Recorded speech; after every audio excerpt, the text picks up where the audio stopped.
Казалось бы, что может быть опасного в мире мобильных игр? Но мошенники добрались и сюда. Сегодня ты узнаешь, как обычный парень из Турции запустил симулятор фермы, а потом исчез, прихватив $300 миллионов. Почему техногигант из Кремниевой долины годами незаметно обманывал пользователей на 1 миллиард, подставляя ботов вместо соперников. Как взломали криптоигру Axie Infinity на $620 миллионов. И почему это не считается скамом, несмотря на мнение комьюнити. А также, какие схемы скама чаще всего используются при помощи мобильной игры, как вовремя их распознать и обезопасить себя. Канал еще совсем мал, поэтому если нравится контент, поставь лайк, напиши комментарий и подпишись. Это действительно помогает продвигаться и дает поддержку. Афера Çiftlik Bank стала самой громкой игровой пирамидой Турции. Около 10 лет назад в Турции молодой парень по имени Мехмет Айдын, родом из небогатой семьи, мечтал прославиться. Он пробовал зарабатывать на онлайн-продажах и даже пытался стать рэпером, но безуспешно. Все изменилось, когда на одном из мероприятий он познакомился с геймдизайнером. Вместе они решили запустить мобильную игру, простой симулятор фермы под названием Çiftlik Bank, в переводе «фермерский банк». Проект стартовал неожиданно успешно. За первые месяцы более 50 тысяч активных пользователей. Если бы игра осталась обычной на платформах вроде Google Play и App Store, команда получала бы стабильный доход. Но Мехмет решил пойти дальше. Он начал превращать игру в большой финансовый проект. Игроки могли вкладывать в ферму реальные деньги, якобы на развитие настоящих сельхозпредприятий. По легенде, прибыль этих предприятий возвращалась пользователям в виде бонусов. Схема напоминала инвестиции: вложил, подождал, забрал больше. Все это сопровождалось агрессивной рекламой, включая телеролики и участие знаменитостей. Проект начал набирать обороты не только в Турции, но и за рубежом. Но вскоре выплаты прекратились, Мехмет исчез, а вместе с ним и сотни миллионов долларов. По разным оценкам сумма похищенного варьируется от 130 до 300 миллионов долларов. Позже выяснилось, что большинство ферм и магазинов, фигурировавших в проекте, вообще не существовало, это были фальшивки. Через несколько лет Мехмет сам сдался властям Бразилии, заявив, что устал от постоянных угроз. Он был экстрадирован в Турцию и приговорен к 45 376 годам тюрьмы. Да, цифра выглядит абсурдно, но по турецким законам такие сроки дают, чтобы преступник не избежал наказания даже в случае частичного оправдания. Однако, ознакомившись с материалами, что были в открытом доступе по этой истории, у меня сложилось впечатление, что Мехмет был лишь подставным лицом. В расследовании фигурируют десятки человек и множество компаний. Он не занимался серьезно операционными делами, плохо разбирался в бизнесе и, вероятно, просто стал удобным лицом схемы. Возможно, его использовали как витрину. А когда все пошло ко дну, именно его и сделали крайним. Показательно, что деньги инвестировались в реальные офлайн объекты, движение которых легко отслеживается международными регуляторами. Что уж говорить про большие переводы, которые всегда под финмониторингом. Так что либо он действительно оказался втянут в игру сильнее, чем осознавал, либо решил замолчать под давлением в том числе и общественности, а возможно и не только. Важно помнить, большинство пользователей потеряли несколько тысяч долларов. Это досадно, но точно не повод ограничивать кого-то жизни навсегда, как часто кричат в комментариях. История Çiftlik Bank – урок о том, как обычная мобильная игра может превратиться в один из самых масштабных скамов десятилетия. Avia Games – миллиардный скам под видом честной игры. Следующая история связана не с ноунеймами, а с крупной компанией из самой Кремниевой долины. Речь идет об Avia Games, разработчике популярных мобильных приложений в жанре казуальных и азартных игр. Их хиты вроде Bingo Tour и Solitaire Clash и других давно занимают топовые позиции в App Store и Google Play. Главная особенность этих игр – возможность играть против других пользователей на реальные деньги. Все выглядело законно и даже захватывающе. Ты соревнуешься в обычные головоломки и можешь вывести выигрыш. Но со временем игроки начали замечать подозрительную закономерность. После серии побед многие попадали на противников, действия которых были слишком шаблонными и подозрительно идеальными. Появились обвинения в том, что игроки на самом деле соревнуются не с живыми людьми, а с ботами, искусственно запрограммированными, чтобы выигрывать и забирать деньги. Когда пользователи начали открыто выражать недовольство, их аккаунты массово блокировали. Это только усилило волну хейта. В Facebook появилась большая группа, в которой игроки объединялись и предупреждали других, что платформа – это скам. В 2021 году был подан коллективный иск, но Avia Games уже тогда имела длинную историю судебных разбирательств. Их неоднократно обвиняли в мошенничестве и недобросовестных практиках. Компания продолжала все отрицать и подключила мощную юридическую команду, пытаясь затянуть процесс. Однако суд США постановил провести техническую экспертизу, исследовать код, внутренние документы и переписку Avia Games. Попытки прикрыться авторским правом не помогли, доступ все же открыли. И уже на одном из судебных заседаний федеральная судья прямо заявила, что, изучив переписку сотрудников компании на китайском языке, пришла к выводу: Avia Games действительно использовала ботов, чтобы манипулировать результатами матчей. По разным оценкам, ущерб, принесенный игрокам, может достигать $1 миллиарда, выкачанных из кошельков доверчивых пользователей под видом честной игры. И это не безумная пирамида из глухой деревни, это современная высокотехнологическая компания США, действующая в рамках App Store и Google Play, с офисом в Кремниевой долине, с миллионами скачиваний. К счастью, дело рассматривается в американской юрисдикции, и судя по текущим результатам, у этой истории скорее всего будет справедливый финал. Но урок очевиден, даже популярные и официальные игры могут оказаться продуманными инструментами для обмана. Axie Infinity, как одна из самых популярных криптоигр, рухнула после взлома на $620 миллионов.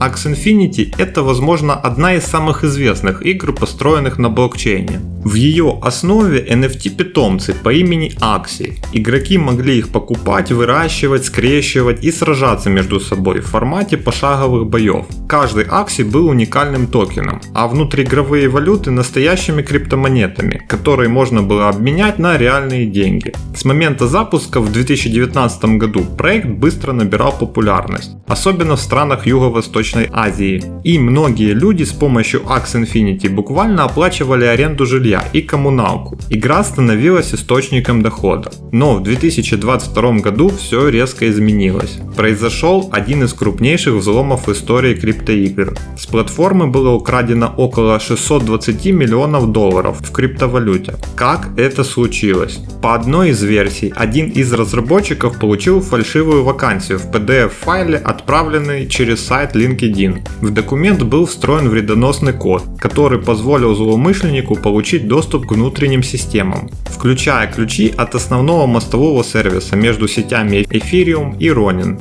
По сути, атака была направлена на саму инфраструктуру блокчейна, а не на смарт-контракт игры напрямую. Хуже всего, что выяснилось, в системе безопасности уже были слабые места, которые не были вовремя устранены. Например, большинство валидаторов были централизованы, и это дало хакерам возможность получить контроль. После инцидента внутриигровая экономика буквально схлопнулась. Цены на токены резко упали, доверие игроков подорвано, тысячи людей потеряли реальные деньги. Проект Axie Infinity все еще существует. Их токен AX продолжает торговаться на биржах, и игра технически жива, но ее золотая эра осталась в прошлом. Важно отметить, это не был скам в классическом понимании. Разработчики не похищали средства и не скрывались. Напротив, часть украденных средств им удалось вернуть, а сам инцидент стал уроком для всей индустрии. Тем не менее, тысячи пользователей, хранивших свои активы в игре, понесли реальные убытки.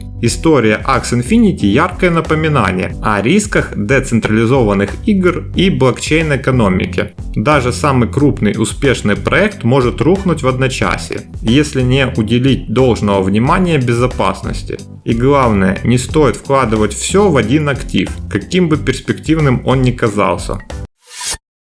Теперь давайте разберем еще один распространенный вид мошенничества – фейковые мобильные игры с обещанием заработка. Это могут быть кликеры, фермы, криптокраны и все в таком духе. На первый взгляд они выглядят как безобидные приложения, где можно подзаработать пару долларов в день, просто играя и смотря рекламу. Как это работает? Вас заманивают агрессивной рекламой, выведи $100 за неделю, просто играя. Внутри примитивный кликер или псевдоигра с казуальной механикой. Вы якобы копите баланс, смотрите тонну рекламы и ждете момента вывода. И вот тут начинается настоящий скам. Когда пользователь пытается вывести деньги, либо появляется техническая ошибка и вывод просто не работает, либо требует внести комиссию, якобы чтобы разблокировать средства. Это классическая уловка на чувстве упущенной выгоды. Мол, ты же вот получишь $100, не пожалей каких-то 5, чтобы их получить. Результат очевиден. Вы теряете и свое время, и, возможно, деньги. Даже если вам попадется единичный, реально платящий проект, будьте уверены, ваш доход не превысит и пары долларов в месяц при ежедневной активности. Кто на этом действительно зарабатывает? Зарабатывают не игроки, а недобросовестные блогеры и промоутеры, которые кидают вам реферальные ссылки. Они получают процент с каждого нового пользователя, а вы иллюзию дохода. Например, если 1000 людей заработают по $1, то блогер получит свои 200-300, а вы только рекламную нагрузку и пустые надежды. И именно поэтому вы часто видите мелкие YouTube каналы, которые тестируют такие игры и показывают вывод. На деле это постанова или редкая ситуация, когда в систему действительно заложен 1-2 успешных вывода для имитации честности. Главное правило: если игра обещает тебе легкие деньги за ничего, это почти наверняка скам. Помни, что критическое мышление твой лучший друг, а также если не уверен, не плати.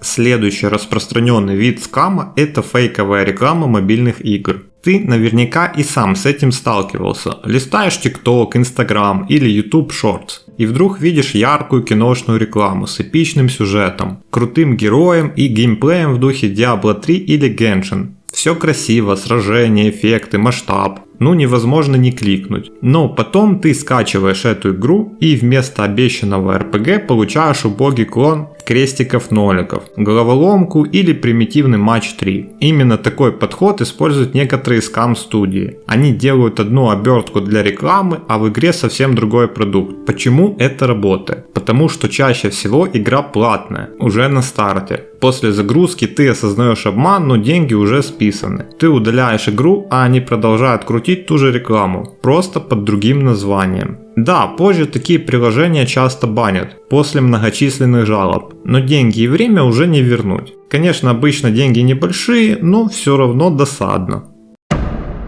Еще один популярный способ обмана в мобильных играх – это плагиат и подделки. И да, хоть Google Play и App Store имеют модерацию, некоторые подделки все равно проскальзывают. Особенно, если они грамотно маскируются. Разработчики таких игр используют сразу несколько тактик. Похожий внешний вид и интерфейс. Они копируют визуальный стиль, UI, даже иконку, так что ты, впервые взглянув, принял за оригинальную игру. Например, создают фейковый Clash of Clans или Subway Surf, но под другим названием. Созвучное или обманчивое название. Оригинал Minecraft, а подделка Craftmine 3D. Люди ищут популярную игру и натыкаются на ее дешевый клон, думая, что это какая-то новая часть или официальное продолжение. Имитация новых релизов и трендов. Особенно часто такое наблюдается вокруг хайповых тем, игр, которые еще не вышли. К примеру, выходит трейлер GTA 6 или новой части God of War, и в тот же день появляется куча мусорных клонов, типа GTA 6 Mobile Beta. Но главный мотив – деньги. Такие игры особенно активно клонируют, если в них есть встроенные транзакции и донаты. Человек может быстро что-то купить в подделке, думая, что это официальная игра, а потом понять, что все потраченные средства ушли в никуда. Хорошая новость в том, что большинство таких проектов долго не живут. Они быстро собирают жалобы, модераторы удаляют их, а аккаунты разработчиков блокируют. Но пока это происходит, десятки тысяч людей успевают скачать и потерять деньги. Теперь разберем основные методы, как себя обезопасить. По статистике, более 80% случаев онлайн-скама – это социальная инженерия, а не технические методы. Поэтому главное правило – это не переходим по подозрительным ссылкам и не скачиваем непроверенные файлы. Проверяем отзывы на игру. Смотрим, как долго она работает на площадке. А также помним, что любая игра – это развлечение, а не инвестиционный проект. И если мы и закидываем в нее деньги, то только те суммы, которые не жалко потерять. Даже если до этого мы что-то из нее выводили. Такие простые методы уберегут твой кошелек и нервы. Как мы сегодня увидели, скам в мобильных играх – это не просто какие-то редкие случаи, а массовое и все больше изощренное явление. Будь то финансовые пирамиды, манипуляции с ботами, фальшивая реклама или банальная подделка. Цель всегда одна – заставить игрока отдать свои деньги, ничего не получив взамен. Но ты уже вооружен знаниями и знаешь, как именно обманывают игроков, почему даже крупные компании не всегда честны и главное, как не попасться самому. YouTube пока очень слабо рекомендует мой канал, поэтому если тебе было интересно, поддержи это видео. Поставь лайк, подпишись, чтобы больше людей увидело и меньше попадалось на удочку мобильного скама. А если у тебя есть своя история, пиши в комментарии, обсудим. Спасибо за просмотр и до скорых встреч.